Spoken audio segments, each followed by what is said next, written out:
আজ আপনাদের সাথে শেয়ার করব আমার ঢাকা যাওয়ার পূর্ব প্রস্তুতি। ঢাকা যাওয়ার আগে আমি কি করলাম আর কি বানিয়ে নিলাম নিজের জন্য। আসসালামু আলাইকুম, কেমন আছেন সবাই? আশা করছি সবাই ভালো আছেন। আলহামদুলিল্লাহ, আমিও ভালো আছি।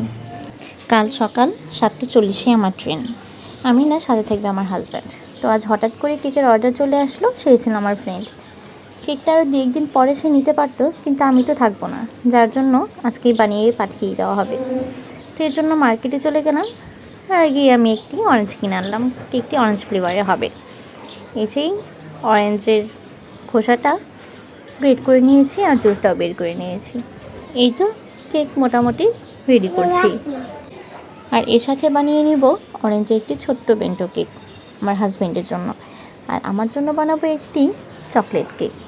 সবই ছোট ছোট বেন্টো কেকের টাইপ থাকবে। এইটা আমি চুলায় দিয়ে দিয়েছি। আমি সব সময় চুলাই বেক করে নিই। এই তো আমার এটাও রেডি। এই চকলেট কেক আমার বেশ ভালো লাগে। তো এটা আমি চুলায় বসিয়ে দিয়ে এদিকে আমি একটু মুরগি ভেজে নিব। আর সাথে একটু সস নিয়েছি, যাতে একটু টেস্টটা ভালো আসে। আর এটাতে আমাকে হেল্প করছে আমার আম্মু। আমার আম্মুই সব কিছু করছে, কারণ দেখছে আমি অনেক বেশি তাড়াহুড়ো করে সব কিছু রেডি করছি। যার জন্য আম্মুকে বলেছি আর আম্মু বলেছে আচ্ছা আমি করে দিচ্ছি। তো এটা এখন ম্যারিনেট করে নেবে, করে আমি কিছুক্ষণের জন্য রেখে দিব। আধা ঘন্টা 1 ঘন্টার জন্য রাখবো, তারপর সুন্দর করে ভেজে নেব। আর এইদিকে আমার হাজব্যান্ডের জন্য বেন্টো কেকটা রেডি করে নিয়েছি। এটা অরেঞ্জ ফ্লেভারে। দেখুন তো কেমন হয়েছে, অবশ্যই সবাই জানাবেন কেমন লেগেছে। এটা নিয়েছিলাম ট্রান্সপারেন্ট যে বক্সটা ছিল বেন্টো কেকের, সেই বক্সে ফুল ভরে নিয়েছিলাম, কারণ নিজেরাই খাবো, যার জন্য কোনো মতো করে নিলেই হয়। এই তো আমারটাও আমি সেমভাবে করে নিয়েছি। আমি জানি ফিনিশিং ভালো আসেনি। ফিনিশিং এত ভালো করার প্রয়োজন ছিল না, কারণ আমি নিজেই খাবো, অন্য কাউকে দিচ্ছি না। আর এই তো এটা ছিল আমার ডেলিভারি দেওয়া কেক। উপরে লেখা ছিল খাদিজা মনির জন্য।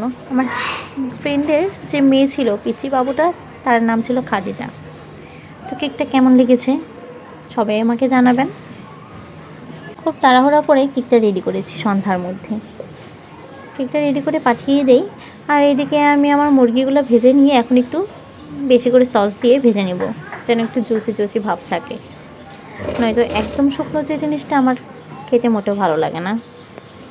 এটি করে নেওয়ার পর ভেবেছি এইটা আমি কিসে নিয়ে যাব, ছোট ছোট 2টা বক্সে করে নেব।